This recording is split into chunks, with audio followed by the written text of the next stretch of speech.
चलें चलें, thank you thank you. मेरे भाई आज रिकॉर्डेड नहीं है, कोई बंदा ये ना सोचे कि आज रिकॉर्डेड चला दी है। एज पर कमिटमेंट जो आपने फेवर देनी थी मुझे, मैंने आपसे ली। अब इंशाल्लाह आप लोगों के साथ लाइव ही क्लास हुआ करेगी इंशाल्लाह, अब रिकॉर्डेड नहीं होगी। कभी कोई बड़ी मजबूरी हुई तो मेरे बच्चे, कभी मैं आपके साथ रिक्वेस्ट करके इजाजत लेके आपके साथ कर लूंगा, अदरवाइज इंशाल्लाह। लो बेटा, अगर आपको याद हो हमने मैट्रिक्स ऑर्गेनाइजेशन के स्ट्रक्चर को डिस्कस किया था, और मैट्रिक्स ऑर्गेनाइजेशन का स्ट्रक्चर इंतहाई इंपॉर्टेंट भी था, बड़ा अहम था, क्योंकि हमने इसमें देखा था बेटा, देखो हमने इसमें यह डिस्कस किया था कि एक्चुअली में जो मैट्रिक्स ऑर्गेनाइजेशन का स्ट्रक्चर होता है ये कोई से दो स्ट्रक्चर्स को मर्ज करके बना होता है। जैसे हमने डिस्कस किया था ना, मान ली कि आपकी ऑर्गेनाइजेशन जो है उसमें एक फंक्शन स्ट्रक्चर तो चले बना ही हुआ है, ऑर्गेनाइजेशन का एक फंक्शन स्ट्रक्चर तो है ही है, उसमें आपने रखा हुआ है एचआर भी रखा हुआ है, मार्केटिंग भी रखा हुआ है, फाइनेंस भी चला रहे हो, रिसर्च एंड डेवलपमेंट भी है, ये सारा कुछ है। लेकिन साथ अगर जैसे हमने सीएफई के एग्जांपल ले लो, अगर बेटा हमारा ये होता है यहाँ पे सीए कोर्स भी है, एसीसीए भी है और एमबीए भी है, और यहाँ पे इसका अपना सारा फंक्शन स्ट्रक्चर होता है, अपना स्ट्रक्चर होता है, इसमें मार्केटिंग इसके लोग होते, इसके फाइनेंस के होते, इसके रिसर्च एंड डेवलपमेंट के होते, इसके फलाने होते, ये इसका भी होता, इसका भी फंक्शन स्ट्रक्चर लगाना पड़ना था, इसके भी ये सारे लोग होने थे, इसका भी होना था। कहने का ये मतलब है, तो मार्केटिंग डिपार्टमेंट एक इसका होना था, एक इसका, फाइनेंस इसका, एचआर इसका। तो कहने का ये मतलब था कि डुप्लीकेशन ऑफ डिपार्टमेंट्स होनी थी और ज्यादा लोग रखने पड़ने थे, हैं हर एक के लिए अलग-अलग फंक्शंस हैं। तो मेरे बच्चे हमने जिंदगी आसान कर ली, हमने कहा कि देखो ये जो फंक्शन स्ट्रक्चर होगा ना एक ही होगा, और ये जितने भी हम कोर्सेज ऑफर कर रहे हैं, यहाँ पे जितने भी हम कोर्सेज ऑफर कर रहे हैं, सीए कर रहे हैं, एससीसीए कर रहे हैं, तो बेटा ये क्या करेंगे, उसको यही जो हमारे फंक्शन स्ट्रक्चर है यही उसको फैसिलिटेट करेंगे। हमने डिस्कस किया था इसका भी मैनेजर होता है, इसका अपना मैनेजर है, इन सारे डिपार्टमेंट्स का अपना भी मैनेजर है, और सीए की रिस्पॉन्सिबिलिटी भी हमने एक बंदे को दे दी, भाई तू इसके लिए ओवरऑल जिम्मेदार है, ये एसीसीए के लिए तू जिम्मेदार है, इसके लिए तू जिम्मेदार है। अब होगा क्या, अगर सीए वाले बंदे ने मार्केटिंग करवानी होगी तो ये मान लो कि यहाँ पे जो भी ये डिपार्टमेंट के लोग होंगे इनसे बात करेगा, तो ये इसका मैनेजर क्या करेगा, किसी ना किसी बंदे की जिम्मेदारी लगा दी होगी, भाई ये काम तूने सीए के लिए करना है। तो ये जो बंदा है अब ये क्या कर रहा होगा, इस सीए वाले बॉस का भी काम कर रहा होगा और इस अपने हेड का भी काम कर रहा होगा, यानी कि उसकी भी मजीद बातें सुन रहा होगा, मजीद उसकी कोई तरफ से कोई काम आ रहा होगा उसको एलोकेट किया जा रहा होगा। तो यहाँ पे हमने ये डिस्कस किया था कि कोई भी यहाँ पे मानो कि कोई काम करवाना हो, एससीसीए वालों ने कोई काम करवाना हो, तो वो उसके रेलेवेंट हेड से बात करेगा इसका मैनेजर, और वो किसी ना किसी बंदे की जिम्मेदारी लगा देगा। अब जो भी यहाँ पे बंदा काम कर रहा होगा उसके दो बॉस होंगे, यानी कि यहाँ पे ड्यूल रिस्पॉन्सिबिलिटी की हमने जिक्र किया था। यहाँ पे ऑर्गेनाइजेशन के अंदर ड्यूल रिस्पॉन्सिबिलिटी होती है, हर बंदे के दो बॉस होते हैं, लेकिन फायदा क्या होता है कि एक डिपार्टमेंट है और वो डिपार्टमेंट कई प्रोडक्ट्स को, कई रिवीजन्स को सपोर्ट कर रहा होगा। और इससे मजीद फायदा क्या हुआ कि हर प्रोडक्ट का अपना एक रिस्पॉन्सिबल बंदा भी है और डिपार्टमेंट का अपना एक रिस्पॉन्सिबल बंदा भी है।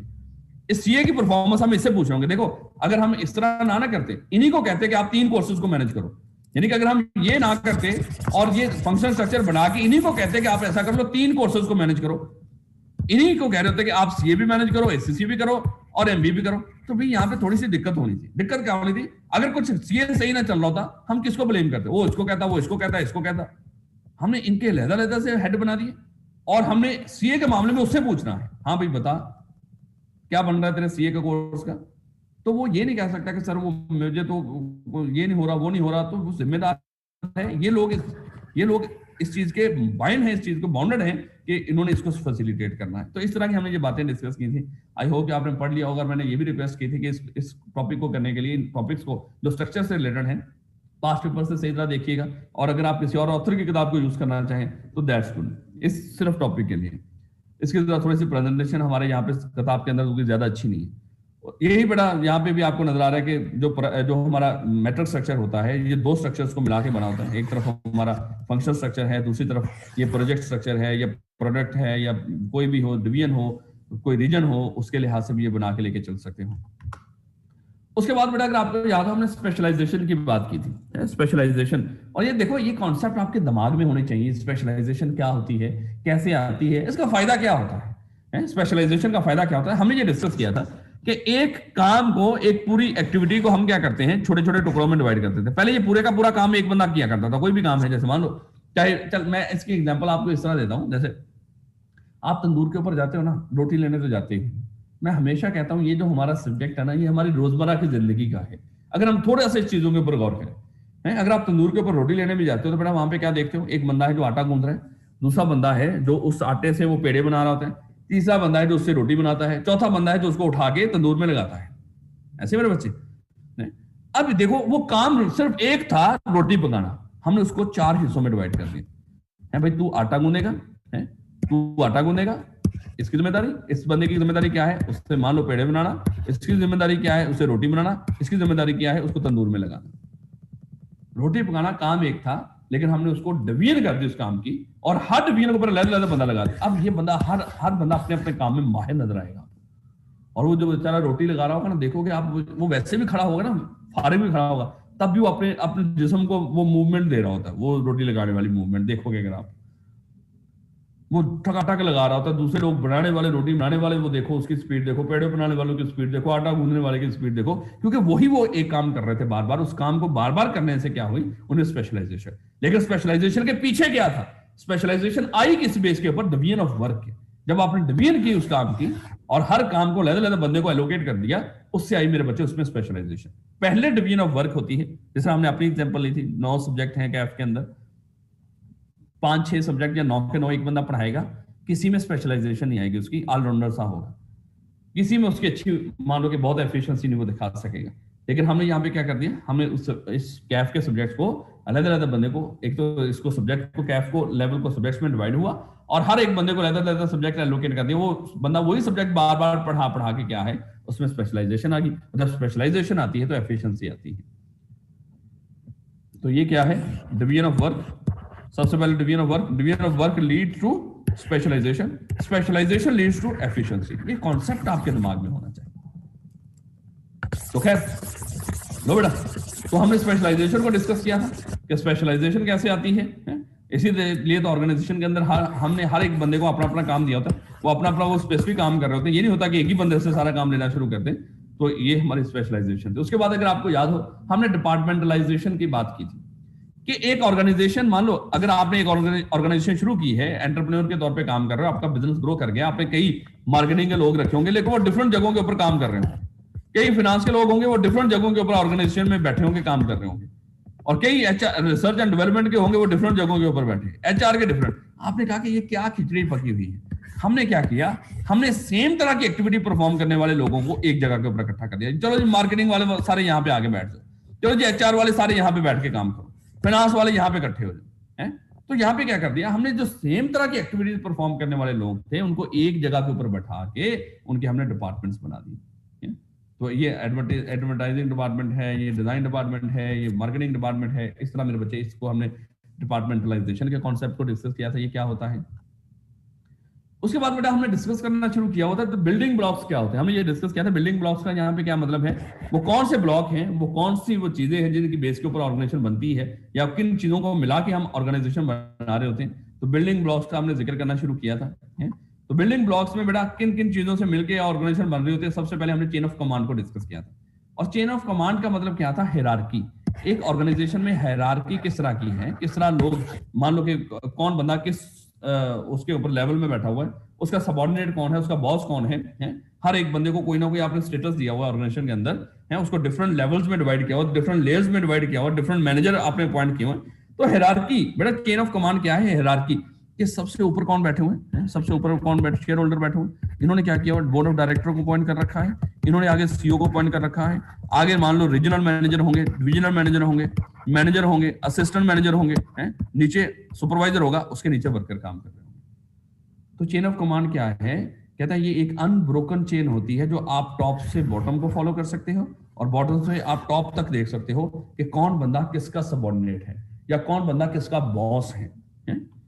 तो कई शॉर्ट चेन ऑफ कमांड होती है किसी ऑर्गेनाइजेशन के अंदर, किसी ऑर्गेनाइजेशन के अंदर लॉन्ग चेन ऑफ कमांड होती है, यानी कि ज्यादा हायरार्कीज बनी होती है। उसके बाद बेटा हमने स्पैन ऑफ कंट्रोल को डिस्कस करना शुरू किया हुआ था, अगर आपको याद हो। और स्पैन ऑफ कंट्रोल हमने क्या डिस्कस किया था, क्या होता है, एक मैनेजर के अंदर जितने लोग काम कर रहे होते हैं, वो उसका स्पैन ऑफ कंट्रोल होता है। ये हमने डिस्कस किया था ना, एक मैनेजर जितने लोगों को कंट्रोल कर रहा होता है, वो उसका स्पैन ऑफ कंट्रोल होता है। यहाँ पे अगर ये बंदा 6 लोगों को मैनेज कर रहा है, 6 लोगों को मैनेज कर रहा है, तो इसका स्पैन ऑफ कंट्रोल क्या है? 6 वर्कर्स। अगर यहाँ पे मजीद कुछ लोगों को ऐड कर दो, मजीद कुछ लोगों को ऐड कर दो, 4 लोग मजीद ऐड कर दिए, इसका स्पैन ऑफ कंट्रोल बढ़ के क्या हो गया? 10 वर्कर्स हो गए। तो बेटा हमने स्पैन ऑफ कंट्रोल डिस्कस किया था कि एक मैनेजर कितने लोगों के लिए जिम्मेदार होता है या कितने लोग एक मैनेजर को जवाबदेह होते हैं, वो उसका स्पैन ऑफ कंट्रोल कहलाता है। तो स्पैन ऑफ कंट्रोल हमने ये डिस्कस किया था कि किन फैक्टर्स के ऊपर डिपेंड करता है। सर एक बंदा कितने वर्कर्स को संभाल सकता है, ये किस चीज के ऊपर डिपेंड कर रहा होता है? ये एक तो मैनेजर की अपनी कैपेबिलिटी के ऊपर, एक मैनेजर कितना काबिल है। अगर तो वो काबिल है, होशियार है, फिजिकली मेंटली दोनों लिहाज से वो मान लो कि तंदुरुस्त हो, तवाना हो, तो वो ज्यादा वर्कर्स को भी संभाल सकता है। तो स्पैन ऑफ कंट्रोल आगे हमने डिस्कस करना है, जो वाइड और नैरो वाला कंसेप्ट, तो ज्यादा लोगों को भी संभाल सकता है। काम की जो वो काम किया जा रहा होगा, एक मैनेजर है, उसके अंदर जो लोग काम कर रहे हैं, उसके अंदर जो लोग काम कर रहे हैं वो मशीनों के ऊपर काम कर रहे हैं, कोई प्रोडक्ट बना रहे हैं। एक दफा हमने इन वर्कर्स को, इस मैनेजर ने बताया कि इस प्रोडक्ट को आपने ऐसे बनाना है, उसके बाद उसमें कोई चेंज है नहीं, वो लगातार उसी तरह बनाते जा रहे हैं। तो ये जितने मर्जी इसके अंदर लोग काम कर रहे हो, ये सबको संभाल सकता है। नेचर ही इस तरह की है, रेपिटेटिव किस्म की नेचर है। लेकिन मेरे बच्चे, अगर मैं आपसे ये पूछूं, अगर ये जो लोग हैं ये है सॉफ्टवेयर डेवलपमेंट करने वाले लोग हैं और ये उनका मैनेजर है, और इन लोगों को बार बार अपने मैनेजर की जगह जगह के ऊपर जरूरत पड़ रही हो, इंटरप्शन की या कह लो या इंटरवेंशन की जरूरत पड़ रही हो, तो मेरे बच्चे ये कितने के लोगों को एक दिन में गाइड कर सकता है, उनको इंटरेक्ट कर सकता है? तो नेचर ऑफ वर्क के ऊपर डिपेंड करेगा। अगर तो नेचर रूटीन किस्म का काम है, जो हर रोज सेम ही रिपीट करना है, फिर तो मेरे बच्चे मसला ही को नहीं, फिर तो एक बंदा ज्यादा वर्कर्स को भी संभाल सकता है। लेकिन अगर नेचर ही काम की इस तरह की हो, जहां पे बार बार मैनेजर को बीच में इन्वॉल्व होना पड़ रहा हो, बार बार उसको फीडबैक देना पड़ रहा हो, इनपुट देना पड़ रहा हो, बार बार लोग उसके पास आ रहे हो, तो यहाँ पे मेरे बच्चे ऐसा नहीं हो सकता। यहाँ पे फिर आपको कम वर्कर्स आपके अंडर काम करें, तो तभी आप सही तरीके से काम ले सकते हैं। ज्योग्राफिकल डिस्पर्शन ऑफ सबऑर्डिनेट की हमने बात की थी कि अगर मान लो एक यहाँ पे मुझे सीएफई में मैनेजर बनाया गया हो, तो जो तो मेरे रूम में यहाँ पे मेरे सामने लोग बैठे हो, इनको तो मैं संभाल सकता हूँ, या मान लो ज्यादा से ज्यादा इस बिल्डिंग में हो, मैं उनको संभाल लूं। अगर मुझे ये कहा जाए कि इस बिल्डिंग में भी, इस ब्रांच में भी, दूसरी ब्रांच में भी इन लोगों के आप मैनेजर हो, तो मेरे बच्चे मैं उनको कैसे संभालूंगा? तो जैसे जैसे ज्योग्राफिकल डिस्पर्शन बढ़ती जा रही होगी, जो सबऑर्डिनेट है उनकी जो लोकेशन है वो आपसे डिस्टेंट होती जा रही होगी, याद रखो, वहां वैसे वैसे आपका स्पैन ऑफ कंट्रोल जो है वो कम होता जा रहा होगा। और अगर एक ही जगह के ऊपर इकट्ठा होता जाए तो वो ज्यादा भी हो सकता है। लेवल ऑफ कोहेसिवनेस की हमने बात की थी मेरे बच्चे। अगर कोई बंदा है, उसके अंदर कुछ लोग काम कर रहे हैं, और ये जो लोग काम कर रहे हैं ये आपस में टीम वर्क की तरह काम कर रहे हो, मिलकर काम कर रहे हो, मिले जुले हो, टीम वर्क हो इनके दरमियान, तो ये जो मैनेजर है ज्यादा लोगों को भी संभाल सकता है, क्योंकि इनको मसला होगा आपस में भी सॉल्व कर रहे होंगे, एक दूसरे की मदद कर रहे होंगे, मिलकर काम कर रहे होंगे। लेकिन अगर ये टीम वर्क नहीं होगा, एक दूसरे की टांगे खींच रहे होंगे, एक दूसरे की शिकायतें लगा रहे होंगे, हैं एक दूसरे को सपोर्ट नहीं कर रहे होंगे, बल्कि उसको डिस्करेज कर रहे होंगे, तो मेरे बच्चे यहाँ पे ये बेचारा कितने को लोगों को संभाल सकता है?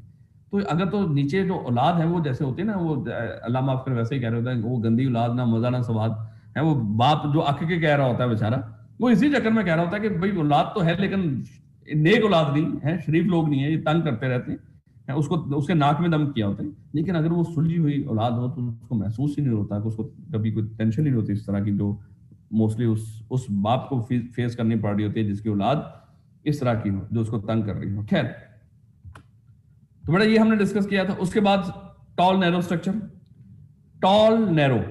टॉल बेटा ऑर्गेनाइजेशन के स्ट्रक्चर से रिलेटेड, नैरो का मतलब यहां पे स्पैन ऑफ कंट्रोल की बात हो रही है।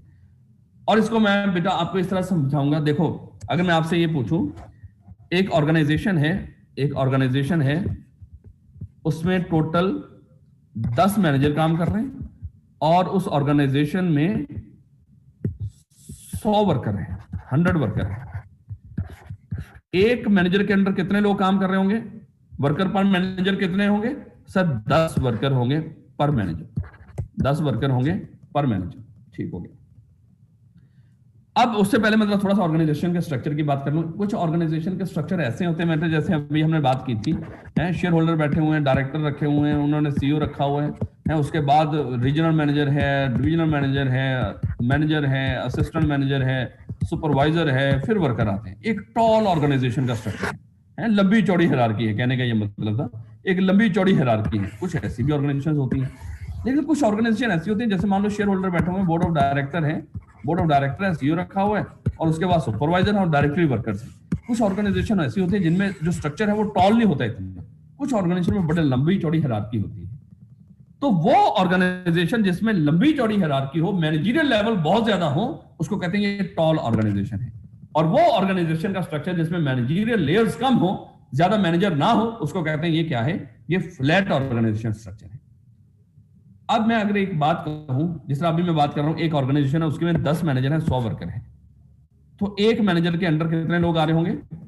10 लोग आ रहे होंगे एक मैनेजर के अंडर। अगर मैं कहूं एक ऑर्गेनाइजेशन है, उसमें मैनेजर है 5 और वर्कर है 100, वर्कर हो गया 100, आपने क्या कर दिया, इसमें से 10 मैनेजर को रिमूव कर दिया, 10 में से 5 मैनेजर को रिमूव कर दिया।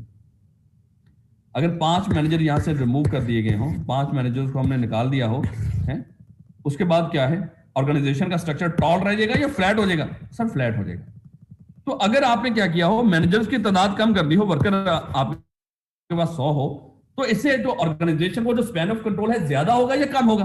सर देखो, पहले 10 मैनेजर थे, हर मैनेजर को 10 वर्कर आ रहे थे, अब 5 मैनेजर हो गए, हर मैनेजर को 20 वर्कर आएंगे। कहने का ये मतलब है अगर ऑर्गेनाइजेशन हो टॉल, ज्यादा मैनेजर हो, तो वर्कर कम आएंगे उनको, हर मैनेजर के अंदर कम वर्कर काम कर रहे होंगे, तो वहां पे क्या है, टॉल ऑर्गेनाइजेशन के अंदर नैरो स्पैन ऑफ कंट्रोल होता है। नैरो मतलब उसमें कम लोग काम कर रहे होते हैं एक मैनेजर के अंदर।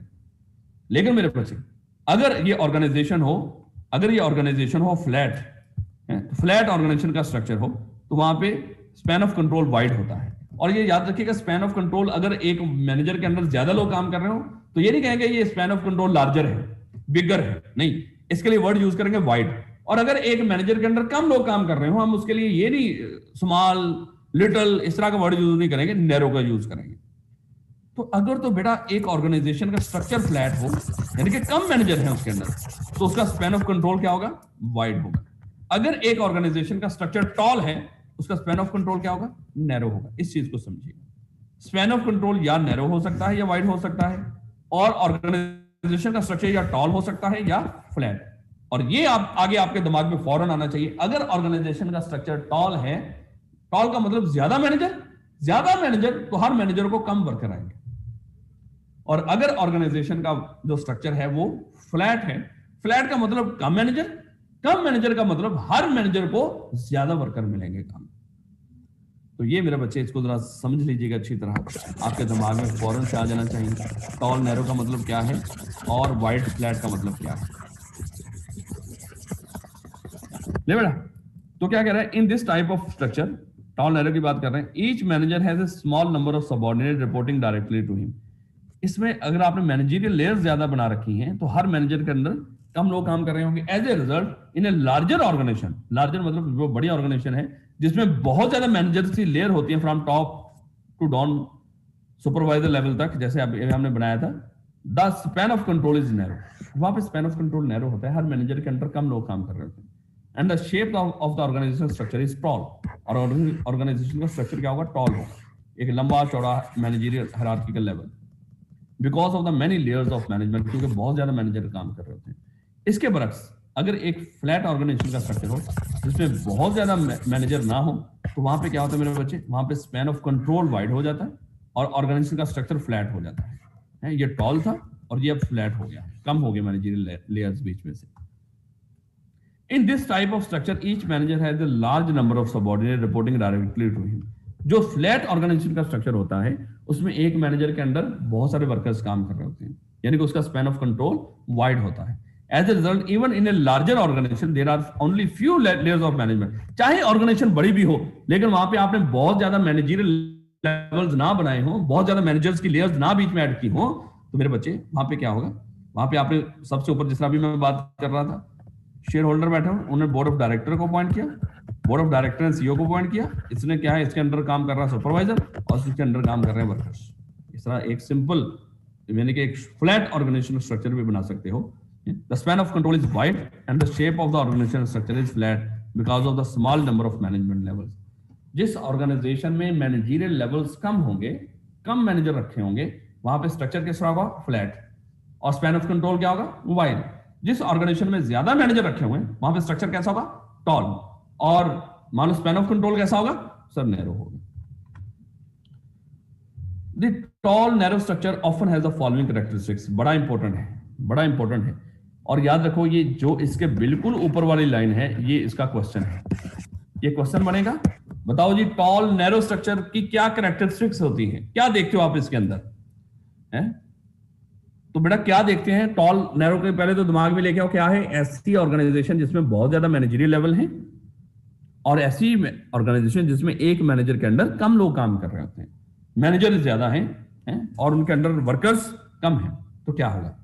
Formality in relationship between manager and subordinate, यहां पे बहुत फॉर्मल रिलेशनशिप रखा होता है, कम लोग हैं, चंद एक हैं, फॉर्मल तरीके से कम्युनिकेशन हो रही होती है, फॉर्मल तरीके से वो अपनी बात कर रहा होता है मैनेजर सबऑर्डिनेट से, सबऑर्डिनेट ने मैनेजर से बात करनी हो तो पूरा फॉर्मल तरीके से सब कुछ चल रहा होता है। फॉर्मल वो जो पहले से तयशुदा हो, इस तरह आपने रिपोर्ट किया करनी है।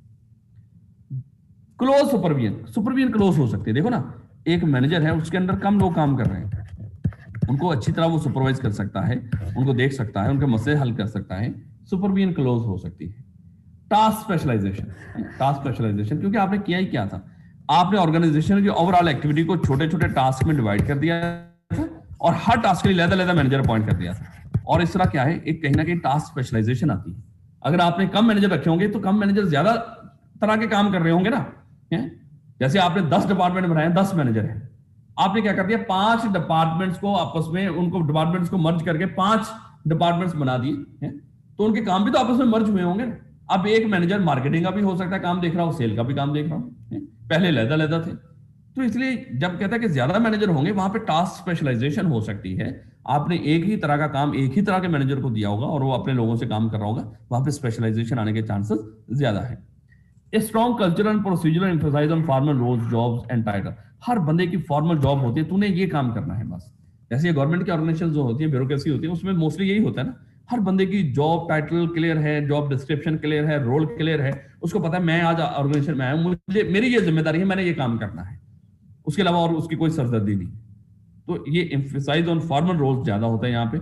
स्लो वर्टिकल कम्युनिकेशन, ये दिक्कत होती है यहाँ पे, जो वर्टिकल कम्युनिकेशन है वो बड़ी स्लो होती है।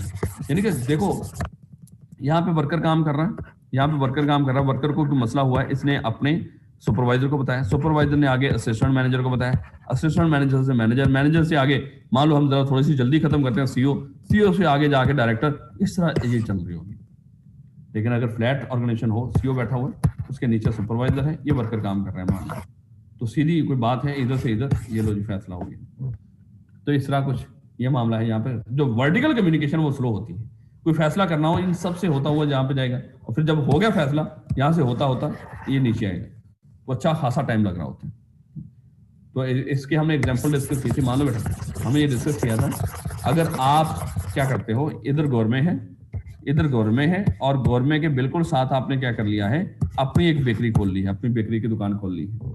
अगर आप गवर्नमेंट को देखते हो, गवर्नमेंट एक अच्छी खासी हायरार्की बन गई है, अच्छी खासी ऑर्गेनाइजेशन ग्रो कर गई है, तो वहां पे मान लो कि वहां पे एक लंबी चौड़ी हायरार्की है, वहां पे वर्कर काम कर रहे हैं, इनके ऊपर सुपरवाइजर बैठा हुआ है, वहां पे ब्रांच मैनेजर बैठा हुआ है, उसके अलावा ओवरऑल मैनेजर बैठा होगा, उसके ऊपर कुछ रीजनल मैनेजर होंगे, डिविजनल मैनेजर होंगे, इस तरह एक प्रॉपर हायरार्की है। और आप आए यहाँ पे ये बेच रहे हैं, मान लो कि 600 रुपया पर केजी एक स्वीट बेच रहे हैं, और आपने आके कर दिया यहाँ पे 550। जब 550 किया, मान लो कि वहां पे लोग ब्रांड कॉन्शियस ना हो, उन्होंने आके आपसे चीज खरीदना शुरू कर दी, बेकरी का सामान, और इनको ये हुआ कि ये तो भाई हमारे साथ आके खुल के कम सस्ते में बेच रहे हैं, इसलिए वो ज्यादा बेचना शुरू कर दिया उसने। तो इन्होंने कहा कि चलो भाई हम भी डिसाइड करते हैं, हमने पैसे कम करने हैं कि नहीं। तो उन्होंने डिसाइड करना था, वो कितना टाइम लग गया उनको, महीने लग गए इस फैसले के ऊपर। और जब मान लो कि वो उन्होंने फैसला किया ठीक है जी आपने 550 कर दिया, इतने दिन लगा के ये सारा फैसला हुआ है, उसने अगले को बताया मसला, उसने अगले को बताया, करते करते कोई महीना लग गया, फिर फैसला हुआ कि चलो जी आप भी 550 कर दो। ये खुद ही बैठा हुआ था, उसने फौरन से दोबारा क्या किया, स्लेट उतारी, दोबारा से मिटा के उसके ऊपर क्या कर दिया, 500 रुपया लिख दिए। अब दोबारा से वो सारा चक्कर। तो कहने का मतलब ये है, अगर ऑर्गेनाइजेशन में मैनेजरियल लेवल ज्यादा होंगे, जो वर्टिकल कम्युनिकेशन जो इस तरह हो रही होगी, वर्कर से आगे उसका सपोर्ट, उसका सीनियर ऊपर को जा रही है, ये वर्टिकल है। बिटवीन सेम जो स्टेटस के लोग होते हैं उनके दरमियान जो कम्युनिकेशन होती है तो हम हॉरिजॉन्टल कह रहे थे। एक मैनेजर से बात कर रहा है, एक डायरेक्टर से कम्युनिकेशन कर रहा है, वर्कर से कम्युनिकेशन कर रहा है, वो हॉरिजॉन्टल है। एक डिफरेंट स्टेटस के जो लोग एक दूसरे से बात कर रहे होते हैं उनको हम कह रहे हैं वर्टिकल कम्युनिकेशन। तो कहते हैं इस तरह के स्ट्रक्चर के अंदर वर्टिकल कम्युनिकेशन क्या होती है, वो स्लो हो जाती है। इतने सारे मैनेजरियल लेवल्स होते हैं, एक मैनेजरियल लेवल से बात ऊपर तक जानी है, फिर आगे तक आनी है। उसके बरक्स अगर हम बात करें वाइड फ्लैट ऑर्गेनाइजेशन स्ट्रक्चर की, कि इसकी क्या कैरेक्टरिस्टिक्स होती है। देखो बेटा, यहाँ पे सबसे पहले देखो, यहाँ पे एक तो हमारी टॉल स्ट्रक्चर नहीं बल्कि फ्लैट हो गया है। फ्लैट में क्या है, मैनेजरियल लेवल्स कम हो गए और एक बंदे के अंडर ज्यादा वर्कर काम कर रहे हैं, स्पैन ऑफ कंट्रोल वाइड है। इसमें क्या कैरेक्टरिस्टिक्स होती हैं? सबसे पहले कहता है कि ग्रेटर इगैलिटेरियनिज्म। अब इसका मतलब क्या है, बॉसेस और सबऑर्डिनेट के दरमियान, जो मैनेजर है और जो उसका सबऑर्डिनेट है उनके दरमियान में ज्यादा इक्वेलिटी होती है, वो ज्यादा मिलजुल कर एक दूसरे के साथ काम कर रहे होते हैं। टीम वर्क अच्छा होता है, यहाँ पे कोऑर्डिनेशन कॉपरेशन चल रही होती है। उसके बाद ग्रेटर डेलीगेशन ऑफ रिस्पॉन्सिबिलिटी। देखो एक मैनेजर के अंदर इतने लोग काम कर रहे हैं, सबको देखना तो पॉसिबल नहीं, वो कोशिश करता है जितना हो सके काम को डेलीगेट कर दे, तो वहां पे काम को डेलीगेट किया जा रहा होता है। उसके बाद फ्लेक्सिबिलिटी होती है, यानी कि ये नहीं कि हर बंदे की जॉब रोल्स हर चीज तय है, जैसे ऊपर हमने डिस्कस किया था, हर बंदे की जॉब डिस्क्रिप्शन, जॉब रोल्स, हर चीज तयशुदा है, उसके मुताबिक जैसे उसने काम करना है। कहते हैं यहाँ पे ये जो फ्लेक्सिबिलिटी होती है, जॉब रोल्स डिस्क्रिप्शन इतनी तयशुदा नहीं होती, बल्कि उनमें चेंज आता रहता है। आज तू ये कर ले, वो कर ले, वो कर ले, साथ ये भी कर ले।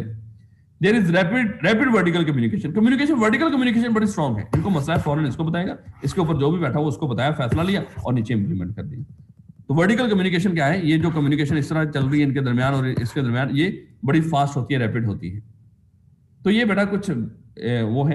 अब वो पेपर में सीधा सीधा आपसे पूछ रहा होगा, जो वाइड फ्लैट ऑर्गेनाइजेशन होती है उसकी कैरेक्टरिस्टिक्स को, वाइड फ्लैट ऑर्गेनाइजेशन की या टॉल नैरो स्ट्रक्चर की ऑर्गेनाइजेशन जो होती है उसकी कैरेक्टरिस्टिक्स बताओ।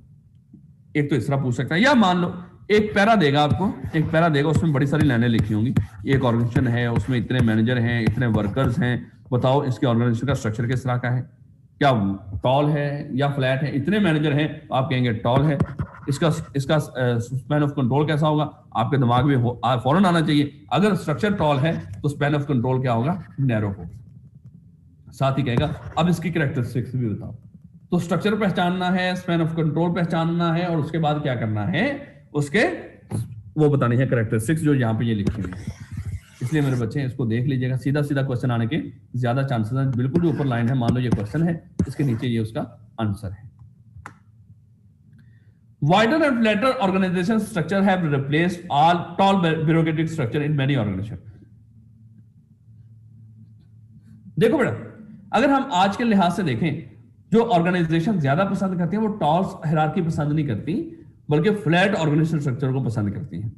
तो यहां पे यही डिस्कस करना है कि आखिर क्या वजह हुई कि जो टॉल स्ट्रक्चर थे वो रिप्लेस कर दिए गए फ्लैट स्ट्रक्चर के साथ, और जो नैरो वो था स्पैन ऑफ कंट्रोल वो रिप्लेस कर दिया हमने वाइडर स्पैन ऑफ कंट्रोल्स के साथ। रीजन क्या है, ये सीधा सीधा क्वेश्चन है। तो उसके नीचे ये आप दो बातें लिख रहे होंगे इस तरह करके, या इसको मजीद भी आप इसके टुकड़े कर सकते हो। कहते हैं कि wide flat structures are more suitable to rapidly changing business environment. क्योंकि देखो हमने डिस्कस किया था हर ऑर्गेनाइजेशन का एनवायरनमेंट होता है, ये बाउंड्री है, इस बाउंड्री के बाद उसका एनवायरनमेंट है, और इस एनवायरनमेंट के अंदर बेटा छुपी होती है अपॉर्चुनिटी और थ्रेट्स, अपॉर्चुनिटी और थ्रेट्स। तो याद रखो, अगर ये जो लगातार एनवायरनमेंट के अंदर डेवलपमेंट्स हो रही हैं, जिससे अपॉर्चुनिटी और थ्रेट्स क्रिएट हो रही हैं, आपने इनके लिहाज से अपने आप को ना बदला, कोई थ्रेट आपकी तरफ आ रही हो उसको कोप करने के लिए आपने अपने आप को ना बदला, तो ये आपको तबाह कर देगी। कोई अपॉर्चुनिटी डेवलप हुई हो उसको अवेल करने के लिए भी आपको अपने अंदर चेंज लेकर आना पड़ सकता है। डिसीजन फास्ट है, ये सबसे बड़ी बात तो क्या है, जितना चेंज बाहर एनवायरनमेंट में आ रही है, जितनी जल्दी चेंजिंग एनवायरनमेंट के अंदर आ रही है, उतनी चेंज मान लो कि आपको खुद को अपने आप को करने की भी अहलियत आपके अंदर होनी चाहिए। लेकिन एक लंबी चौड़ी हायरार्की हो, एक फैसला करने के लिए जिनको महीने लगते हो, वहां पे क्या खाक आप एनवायरनमेंट के मुताबिक चलेंगे। इसलिए बेटा जिस तरह एनवायरनमेंट हमारा वोलाटाइल हो गया है, अब ऑर्गेनाइजेशन भी उसी लिहाज से अपने आप को बदल के टॉल स्ट्रक्चर से वो फ्लैट स्ट्रक्चर की तरफ जा रही है, ताकि डिसीजन मेकिंग फास्ट हो। जितना एनवायरनमेंट में रैपिडली चेंज आ रहा है, उतना रैपिडली हम भी अपने आप को चेंज कर लें। तो एनवायरनमेंट के अंदर changing where entities must respond to changes quickly, an organisation in which information travels quickly and decision can be made quickly is more appropriate in these circumstances. जहां पे जल्दी फैसले होते हो, जो अपने आप को जल्दी कहीं ना कहीं फैसला करने की अहलियत रखते हो और क्विक डिसीजन ले सकते हो, जहां पे इंफॉर्मेशन जल्दी ट्रेवल कर रही हो, और वहां पे क्या है सही फैसले हो रहे होते हैं, क्विक हो रहे होते हैं, और वो ज्यादा सूटेबल है आज के एनवायरनमेंट के लिहाज से। और दूसरे नंबर पे कहता है कॉस्ट सेविंग होती है। इतने मैनेजर रखने हैं आपने, हर मैनेजर की कॉस्ट भी तो होती है ना। एक मैनेजर, मान लो कि एक मैनेजर की जितनी कॉस्ट पड़ रही होती है, उसके मान लो कि उसके बदले में आप कोई 5 से 10 वर्कर रख सकते हो। तो इतने सारे मैनेजर रखने का क्या फायदा है। तो इसलिए बेटा अगर आप मैनेजर काम रख रहे होंगे तो आपकी कॉस्ट सेविंग ही होगी। लोग कॉस्ट सेविंग कर रहे हैं आज के लोग, वो कह रहे हैं कि नहीं इतने मैनेजर रखे हमने क्या करना है, मैनेजर कम रखो, उसके अंदर लोग ज्यादा दो और टेक्नोलॉजी का साथ सहारा लो, तो क्या होगी आपकी कॉस्ट कटिंग होगी, कॉस्ट कम हो रही होगी। और जितने भी मिडल मैनेजर हैं इनको रिमूव कर दो। अब मिडल मैनेजर बच्चा पूछता है सर ये कौन से हैं, अगर आपको याद हो हमने डिस्कस किया था ऑर्गेनाइजेशन के 3 लेवल होते हैं, टॉप मैनेजमेंट, मिडल मैनेजमेंट और सुपरवाइजर। तो टॉप मैनेजमेंट तो वही वो है जो जिसने सारी स्ट्रेटेजी बनानी, प्लानिंग करनी है, इन्होंने इनको कम्युनिकेट करना है और इन्होंने आगे सुपरवाइजर के थ्रू वो काम करना है। इन्होंने अगर काम ही करवाना है और वो भी सुपरवाइजर से करवाना है, सुपरवाइजर ने आगे वर्कर से करवाना है, तो इनका क्या फायदा, इनको रिमूव कर दो। यही सोचते हैं कि भाई ये जो मिडिल मैनेजर हैं, जो डिपार्टमेंट्स के इस तरह रीजन्स के हेड हैं, डिपार्टमेंट्स के इस तरह के हेड हैं, इनको बजाय कि इस तरह इनको रिमूव करो, इनके जो आगे सबऑर्डिनेट है बंदा उससे ही काम ले लो। तो इस तरह बेटा जो मिडिल मैनेजमेंट है उसको हम रिमूव कर देते हैं। Organisational relationship and implementing strategy. बेटा यहां पे देखिएगा, सबसे पहले तो हम ऑर्गेनाइजेशन के रिलेशनशिप की बात कर लें। ऑर्गेनाइजेशन के रिलेशनशिप का सर क्या मतलब है और स्ट्रेटेजी इंप्लीमेंटेशन का क्या मतलब है। हमने ये डिस्कस किया था कि हर ऑर्गेनाइजेशन का एक इन्वायरमेंट होता है और ये इन्वायरमेंट उस ऑर्गेनाइजेशन को उसके ये जो बाउंड्री होती है, ये जो बाउंड्री है ऑर्गेनाइजेशन को उसके इन्वायरमेंट से सेपरेट करती है, ये इन्वायरमेंट है। और हमने ये भी डिस्कस किया था, अगर आपको स्टेक होल्डर को याद करो, स्टेक होल्डर को याद करो, हमने क्या डिस्कस किया था, स्टेक होल्डर देखें तो 2 तरह के होते हैं, इंटरनल भी होते हैं, एक्सटर्नल भी होते हैं। तो बेटा यहां पर भी इसी चीज को देखा जाए ना, जो रिलेशनशिप है ऑर्गेनाइजेशन के, कुछ इंटरनल रिलेशनशिप है जो ऑर्गेनाइजेशन की चार दीवारी के अंदर है, लोग किस तरह काम कर रहे हैं, डिपार्टमेंट आपस में किस तरह कोऑर्डिनेट कर रहे हैं, किस तरह काम कर रहे हैं, एक तो ये है। और दूसरा आता है हमारे जो बाहर के लोग हैं उनके साथ रिलेशनशिप किस तरह के हैं। तो बेटा अगर रिलेशनशिप्स की बात कर रहे हो तो रिलेशनशिप्स को हम 2 तरह से देख सकते हैं, इंटरनल रिलेशनशिप और एक्सटर्नल रिलेशनशिप। यानी कि कुछ काम हम जो अंदर के लोगों से करवा रहे हैं वो कैसे हो रहा है, और जो हम बाहर के लोगों से करवा रहे हैं वो हमने कैसे करना है। क्योंकि देखो हमने डिस्कस किया था कोई भी ऑर्गेनाइजेशन हो ना तो ये किसी मकसद के लिए बनी होती है और उस मकसद को अचीव करने के लिए आपको इंटरनल रिलेशनशिप भी मैनेज करने होंगे और अपने बाहर के जो लोग हैं उनके साथ भी जो ताल्लुकात हैं उनको मैनेज करने होंगे ताकि आप अपने ऑब्जेक्टिव को अचीव कर सकें। लो बेटा, तो कहता है plans are put into action by the coordinated efforts of many individual and groups within the entity। यानी कि जो भी आप प्लान बनाते हो विदिन द एंटिटी, बड़े सारे लोग उस प्लान के ऊपर एफर्ट्स लगा रहे होते हैं, उनकी कोऑर्डिनेटेड एफर्ट्स के साथ आप उस प्लान को अचीव करते हो। जैसे कोऑर्डिनेटेड एफर्ट्स का मतलब क्या है, एक ऑर्गेनाइजेशन में कई डिपार्टमेंट्स होते हैं, ये डिपार्टमेंट्स में कई लोग काम कर रहे होते हैं, ये सारे लोग आपस में और डिपार्टमेंट एक दूसरे के साथ कोऑर्डिनेशन करते हैं, तभी ऑब्जेक्टिव अचीव होता है। आप ऑनलाइन क्लासेस आपने पढ़ना शुरू किया है, पहले फिजिकल चल रही थी तो एकदम से हमारे कई डिपार्टमेंट्स मुतहरक हुए, तो जो आपस में कोऑर्डिनेट किया कि अब क्लासेस फिजिकल नहीं बल्कि ऑनलाइन होंगी, उसके लिए जो भी था आपस में चीजें शेयर की, डाटा शेयर किया, अपने रिसोर्सेज शेयर किए हैं, उनको प्रॉपर्ली कम्युनिकेट किया, तो तभी उन्होंने ऑनलाइन क्लासेस पढ़ी ना। ऑनलाइन वाले कुछ और थे, बाकी फिजिकल वाले मान लो कुछ और थे, तो एक कोऑर्डिनेशन होना बड़ा जरूरी था। The ways in which plans are implemented depends on the nature of internal relationship. जो भी आप प्लान बनाते हो उसको इंप्लीमेंट करते हो ना, अब देखो ऑर्गेनाइजेशन बगैर प्लानिंग के तो नहीं चल रही होती, आप प्लानिंग बना के लेके चल रहे होते हो और जो प्लान आपने बनाया होता है कोई ना कोई चीज को अचीव करने के लिए उसको वो किया होता है, आप वो प्लान बना रहे होते हो कोई ऑब्जेक्टिव को अचीव करने के लिए, तो वो कैसे आप उसको अचीव करोगे है, ये किसके ऊपर डिपेंड करेगा, आपके internal relationship. These are relationship between different parts of organisation, जो डिफरेंट डिपार्टमेंट्स हैं उसकी बात हो रही। The nature of external relationship, जो ऑर्गेनाइजेशन के बाहर के जो कुछ लोग हैं जिनसे आप कुछ काम करवा रहे हो, जिनसे कुछ काम ले रहे हो, इसको भी हम डिस्कस करेंगे, ये भी हमने डिस्कस करना है, इसको भी डिटेल में डिस्कस करना है। एक्सटर्नल रिलेशनशिप किस तरह के हैं और इंटरनल रिलेशनशिप किस तरह के हैं, ये हमारे सिलेबस में है और हमने इसको डिटेल में डिस्कस करना है। तो जो भी हम देखो कोई भी ऑर्गेनाइजेशन हो उसका कोई ना कोई ऑब्जेक्टिव होता है, उस ऑब्जेक्टिव को अचीव करने के लिए हम बड़ी सारी स्ट्रेटेजीज बना रहे होते हैं और इन स्ट्रेटेजीज को इंप्लीमेंट करने के लिए हम क्या करते हैं, छोटे छोटे प्लान बनाते हैं। तो ये इस तरह आगे में हम पढ़ लेंगे खैर इसको। ले बेटा, इंटरनल रिलेशनशिप या सेंट्रलाइजेशन वर्सेस डिसेंट्रलाइजेशन, इसका मतलब क्या है। और मैं आपसे एक बात बार बार कर रहा हूं, ये जो बिजनेस मैनेजमेंट है ना, ये हमारे इर्द गिर्द सब चल रहा है, बस हमें गौर करने की जरूरत है। तो कहता है कि जो इंटरनल रिलेशनशिप सबसे पहले देखें, कुछ ऑर्गेनाइजेशन में होती है सेंट्रलाइजेशन होती है, कुछ ऑर्गेनाइजेशन में डिसेंट्रलाइजेशन होती है। पहले तो ये समझो सेंट्रलाइजेशन क्या है, डिसेंट्रलाइजेशन क्या है। देखो बेटा, अगर कोई ऑर्गेनाइजेशन हो उसमें डिसीजन मेकिंग की पावर कोई एक बंदा अपने पास रिटेन करके बैठा हो, सारे फैसले ये करता हो, डिसीजन मेकिंग ये करता हो, तो बेटा इसका मतलब है यहाँ पे सेंट्रलाइजेशन है। जिसने फैसला करना है तो काम चलना है। और जहां पे बात हो रही हो डिसेंट्रलाइजेशन की, इसका मतलब क्या है कि वहां पे जो लोग भी जहां जहां पर भी काम कर रहे होंगे वो खुद भी फैसला कर सकते हैं। अगर मैं इसकी एग्जांपल, सबसे पहले हम अपने घर से शुरू करते हैं। मान लो कि घर में हमारे हैं बुजुर्ग हैं, सबसे पहले तो बुजुर्ग चल रहे होते हैं।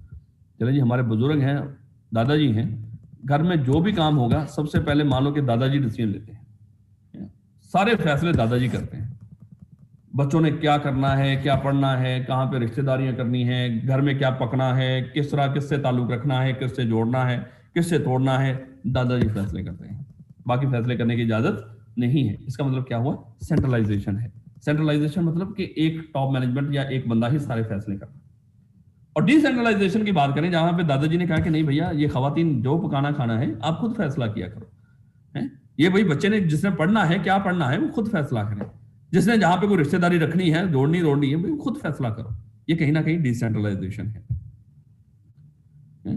इसी तरह अगर हम देखें पाकिस्तान के अंदर, अगर तो मान लो ये सूबे खुद मुख्तार ना होते तो सेंट्रलाइजेशन थी, सारे काम वफाक ने करने थे, तो सेंट्रलाइजेशन। लेकिन यहाँ पे डिसेंट्रलाइजेशन क्या है? डिसेंट्रलाइजेशन क्या है? कुछ काम सेंटर करता है, वफाक करता है, और कुछ काम इन्होंने क्या कर दिए, सूबों को दे दिए, भाई आप खुद कर लो। डिसेंट्रलाइजेशन आ गई।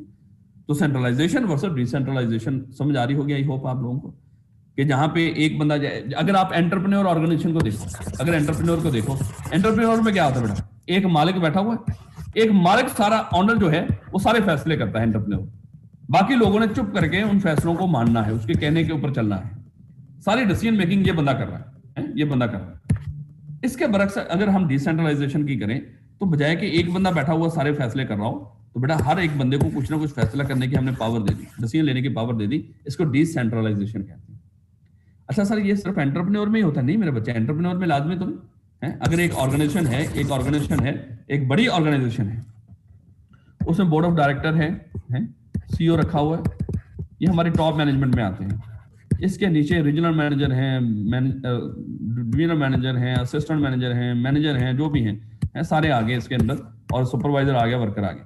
अगर सारे फैसले यहीं पे होते हैं, इनको आपने कोई फैसला करने की पावर नहीं दी हुई, इसका मतलब यहां पर भी सेंट्रलाइजेशन है। तो सेंट्रलाइजेशन क्या है? जहां पे कुछ एक अथॉरिटी है, एक बंदा या एक डिपार्टमेंट या कुछ अथॉरिटीज डिसीजन मेकिंग की सारी पावर अपने हाथ में लेकर बैठे हो, इसको कहना है यहाँ पे सेंट्रलाइजेशन है। और जहां पे डिसीजन करने की पावर दूसरों जो सबऑर्डिनेट होते हैं उनको भी हो, उसको कहते हैं ये डिसेंट्रलाइजेशन है। तो इसलिए बेटा सेंट्रलाइजेशन और डिसेंट्रलाइजेशन बड़े सादी सी बात है कि जहां पे फैसला एक ही बंदा कर रहा होगा, एक डिपार्टमेंट कर रहा होगा, टॉप मैनेजमेंट सिर्फ कर रही होगी, सोल प्रोप्राइटर में सिर्फ मान लो जो मालिक है वही कर रहा होगा, घर है अब्बा जी कर रहे हैं, सिर्फ बाबा दादाजी जो है वही कर रहे हैं, तो क्या मतलब यहाँ पे सेंट्रलाइजेशन है। जहां पे बाकी जो सबऑर्डिनेट है वो भी, उनको भी फैसला करने की इजाजत हो, सिचुएशन के मुताबिक वो भी फैसला कर सकते हो, भाई जो तेरे सामने जो सिचुएशन है तू खुद फैसला कर ले, वहां पे डिसेंट्रलाइजेशन है। तो यहाँ पे यही बात कर रहा है मेरे बच्चे, ये चीजें छोटी छोटी हैं, पढ़ी हुई हैं, डिफरेंट, उसमें अच्छी तरह पढ़ लीजिएगा। कहता है कि अगर हम बात कर रहे हो कि by level of decision making हम किस तरह ऑर्गेनाइजेशन को देख सकते हैं, सेंट्रलाइज भी देख सकते हैं, डिसेंट्रलाइज भी देख सकते हैं। सेंट्रलाइज क्या है? Decision are made by senior management. Senior management सारे फैसले करती है, जैसे घर में जो सीनियर बंदे हैं वही सारे फैसले कर रहे हैं। जैसे फंक्शनल ऑर्गेनाइजेशन में डिपार्टमेंट का जो मैनेजर है वही सारे फैसले कर रहा है, या मान लो जो टॉप मैनेजमेंट है, बोर्ड ऑफ डायरेक्टर है, वही सारे फैसले करते हैं।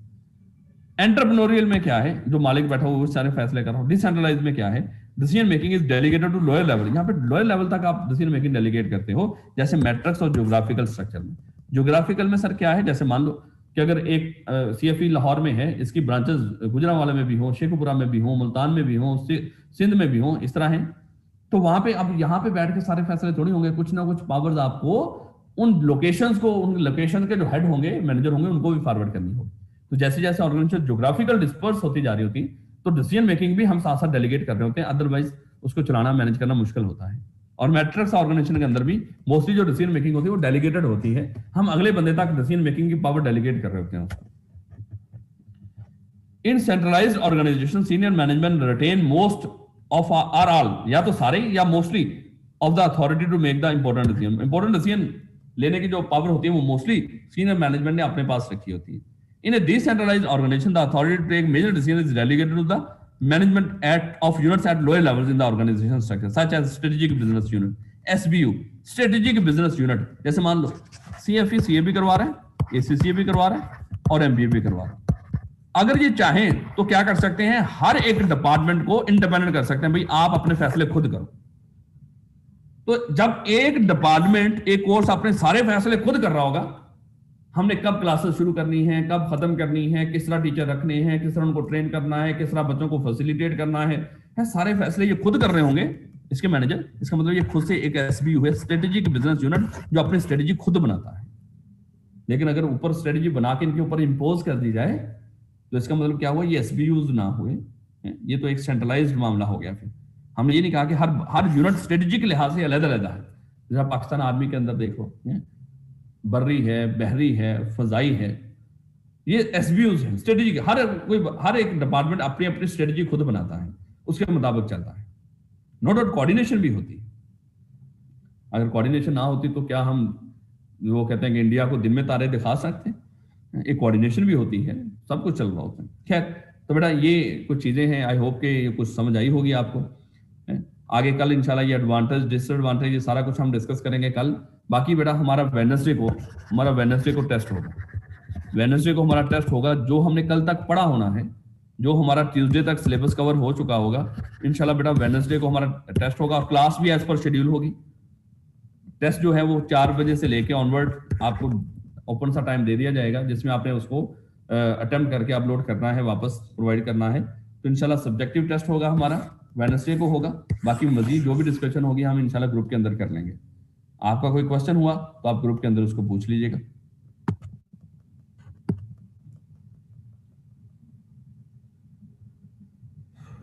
ओके बेटा, अपना बहुत सारा ख्याल रखिएगा। इंशाल्लाह कल मुलाकात होती है। अल्लाह हाफिज।